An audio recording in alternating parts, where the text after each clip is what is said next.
there is something currently going on, and it starts with Colleen Ballinger. Now, I'm sure you all know, because there was a million videos made about it, about Colleen Ballinger's being a bit groomy. You can see on her channel, she's tried to bury it. Oh, wait, yep. And, yeah. A lot. Let's see if we can even find it. How long ago was this?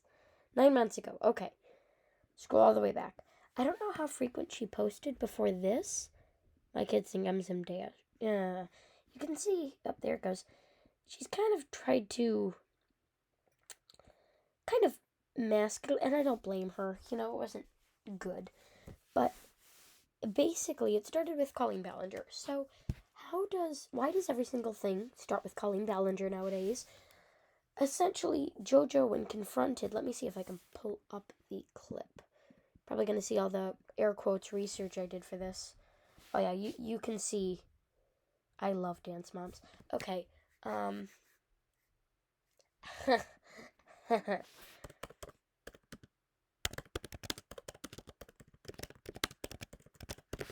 So, essentially, I don't want one of these. No. So, I'm just going to summarize it. Jojo Siwa, when asked about Colleen Ballinger, said that she was a friend of hers and that she had knew her. I am not on the Colleen Ballinger hate train as much as other people are. I get it, she was weird. I don't think she's that bad. She's just a little weird, you know? And I don't think JoJo really appreciates that when she did this. So, let's just start off and jump straight into it. This. Karma. Now, karma is...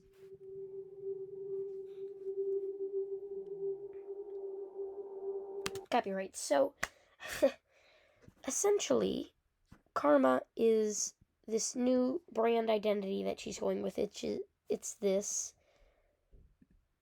Yeah. It's interesting. And you can see, whoops, did I do that? You can see how things are going. This is kind of her rebrand. I feel bad for her. Now, a lot of people would ask, why would she do this? I don't know if you know, Jojo Siwa got her start on Dance Moms. I have had it with Kathy's mouth today. We have all had it with Kathy's mouth today. Mercedes Sad Hour Edits, officially the best edit channel for Dance Moms. I'm sorry. She started on there in season 4, 2013, I think, and she was, childish. Let's just say that. She was very young, and today we're actually going to be making a tier list, because here at Mini Sloth, we love tier lists. This was her original introduction to, Dance Moms. And I'm just going to put this at A. I mean, B. I'm going to say she was young, right? She didn't really have a lot of opinions. She wasn't really in the public eye yet. I mean, she was on there, but she wasn't like Chloe. Dance Moms is really about the moms, not really the dancers, if you watch it. You know what I mean? Like, she brings out the absolute worst in people. See, this isn't like about the kids, mostly. Mostly it's just about adult bickering with some kid stuff thrown in. We love making tier lists. This was just her being her. She left Dance Moms. I forgot about what year. She left on good terms, I would say. And she then became kind of in like her intermittent phase where they sold a lot of products. They sold like bows. You could buy Jojo Siwa bows. Oh God.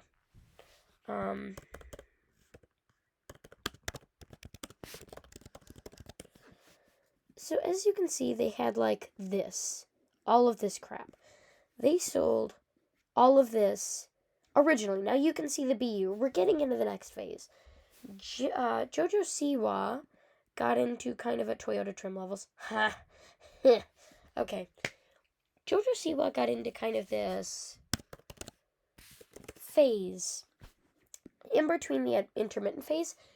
I'm just going to call the intermittent phase. The intermittent phase, she didn't really do a lot. B, because she didn't really do a lot, but she didn't really do anything, wrong, really.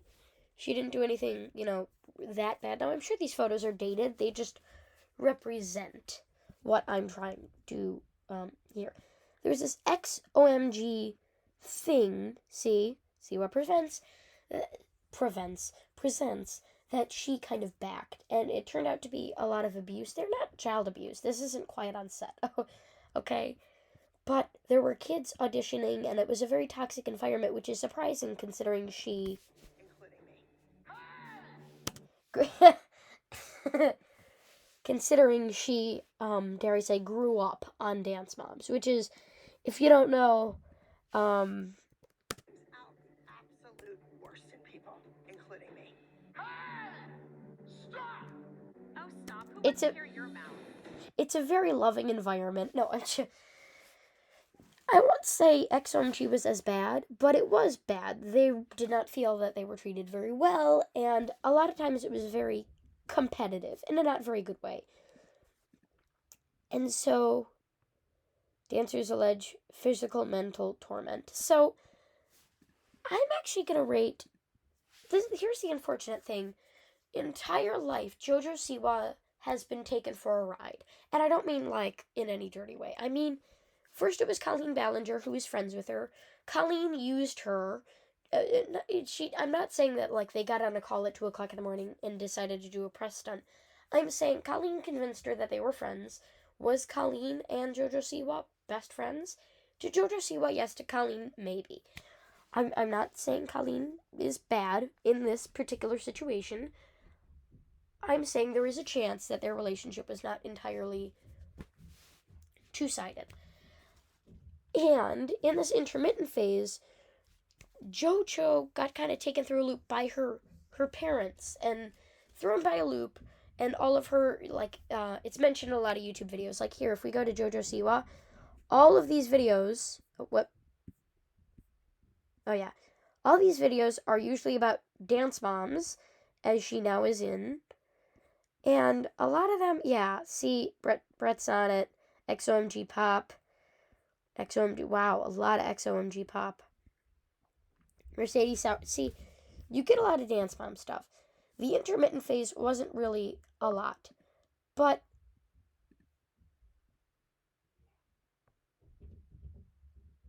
essentially,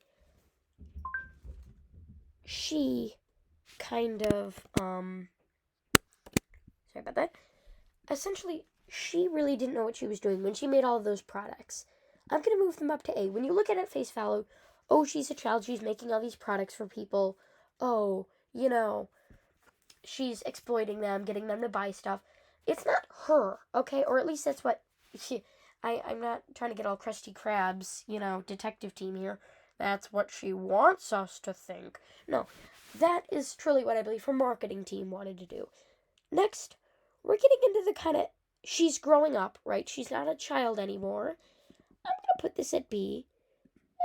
B, she was fine. Did she do anything wrong? No, again, kind of the intermittent phase, but she's getting more grown up, right? We do need to talk about this new look. Okay, shut up. So, essentially, she was getting more grown up, and she wanted to kind of break free from the chains of her parents are publicists, with her parents and publicists helping her break free. So, that's when she came out as a lesbian, or bi. I think it was bi. I think lesbian. Yeah, lesbian. And this was genuinely how she felt on the inside. I'm not going to say it's a marketing stunt. I'm going to take it at face value here. Give her some credit. I'm going to say that this was genuine. And then her parents and publicists did exactly what they wanted to. They made merch out of her. They made her do TV. I mean, she probably wanted to do them, but their influence, they at least had some part in that happening. They used this new persona instead of Jojo growing up and realizing, hey, I was on Dance Moms, but I'm an adult and I can do what I want now. Her parents were kind of like, great, let's capitalize on that. So her parent, or at least the one of the main spotlight, Jocelyn, her mother. And so that's what kind of happened. Next, we have this. How boy does she look like she drank an energy drink. How 9-year-old me felt when a video I had the zodiac sign. Backlash from this. People are hating on it. Because Jojo wanting to feel, it's like when you say something. I say that I like to draw. That here, let's give an example, okay?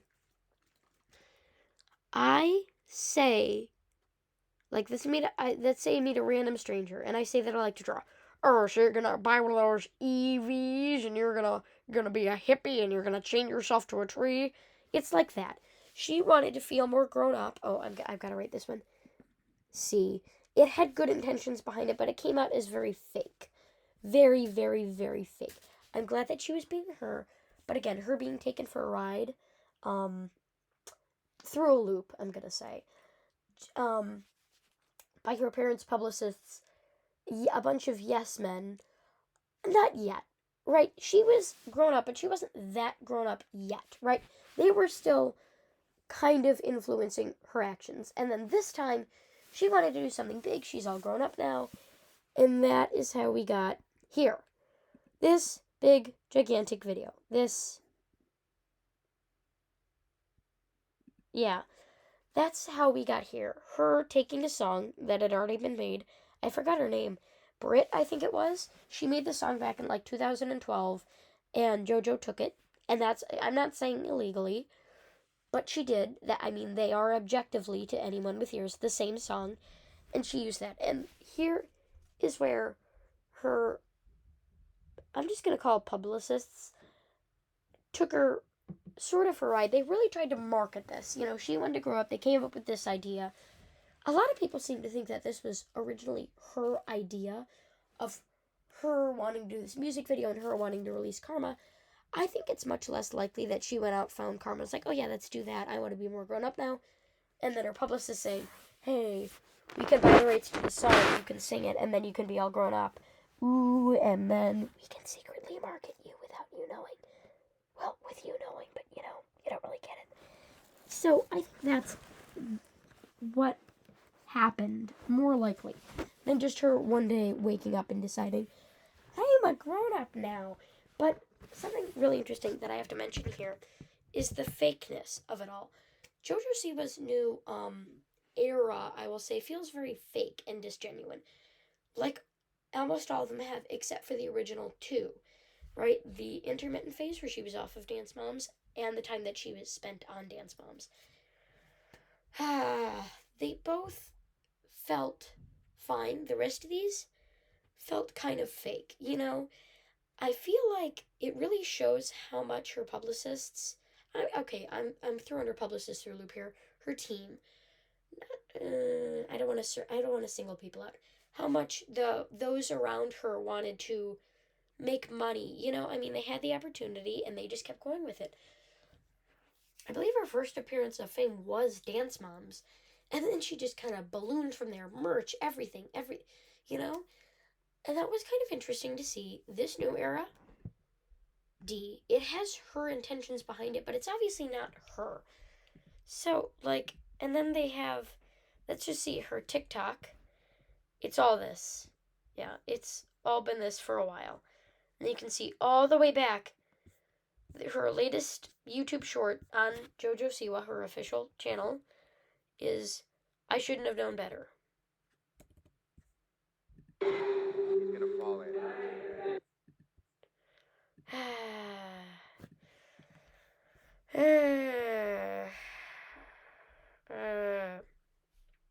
So yeah, you can see what I'm talking about. It feels very disgenuine, less like she wants to grow up and more like she wanted to grow up and now they're telling her this is how you grow up. Look. Because it is a one. First of all, that giggle. This is exactly what I'm talking about. I'm not going to throw her under a loop. I think she genuinely agrees with those around her, but she doesn't know that she's being more or less taken advantage of for money and cash. Not that she's not getting a share in that, but do you think that if she did not have her team or publicist that she would have gone this route? Do you think she would have gone to this extreme if it was just her? Now, it is mentioned that she said that no one in her generation has made as much a big of a transition. This line perfectly creates exactly what I'm talking about. She didn't think, oh yeah, no one's made this big of a transition. Her marketing team probably said that to her, right? Oh, yeah. So she probably walked in. She was like, guys, I've been doing this bow stuff forever. I've been giggling on camera forever. I want to be more grown up. Yeah, you can make the biggest transition in history. Yeah, I mean, I don't know about me. I don't know. She's just different. Everyone's different. That's okay. She was wearing a shirt of herself. A shirt of herself. And a hat where she cannot even see. If I have bangs that touch my eyebrows, I get annoyed. I don't understand that. I don't. Like, it seems she has genuinely good intentions behind it, and I'm sure that she does. But the reason why this is being taken bad is not because people don't like Jojo Siwa. It's because they don't like this Jojo Siwa. It sounds so weird to talk about Jojo Siwa. Like, see, I mean, it's just a bunch of marketing and more marketing, and oh, this is a different JoJo than the first JoJo. And honestly, no matter what happens to JoJo, I don't know what resolution this is going to be. I think JoJo will come out and say something, and I think she has two ways of doing it. A, she's gonna feed into the haters and say, oh, I don't care what a hater gotta say, or something like that. Or B, she's gonna accept the criticisms and do what internet people should do more often, like Colleen Ballinger. Admit that she was wrong. Don't make as many excuses for it. It's not like she diddled kids and like don't make excuses for it. I'm just saying it's not like she did something wrong, but I'm just saying be honest about being disingenuous with this. And is she being disingenuous? No, but it comes off that way when her marketing team is doing that. And negative, I mean, negative 1.3 million dislikes to 250K likes. I'm sorry, that is a mind-blowing ratio, okay? And honestly, no matter what happens, I know one thing will happen. I will continue to watch Mercedes Sad Hour edits. You're finished. You're washed up. You owe you nothing. I love Mercedes Sad Hour edits. Now that is something that gets a like. This is just it. But in reality, okay, Jojo Siwa is a good... I genuinely believe most people are good people. And I genuinely believe that this is just her team and the people around her convincing her to do wild moves like this, which is not received well by the general public. So with that, thank you for watching another Microsloth video. Not Microsloth. Where did I get that name from? I want to say Autosloth. No, another mini sloth video, and I will see you guys soon. Goodbye.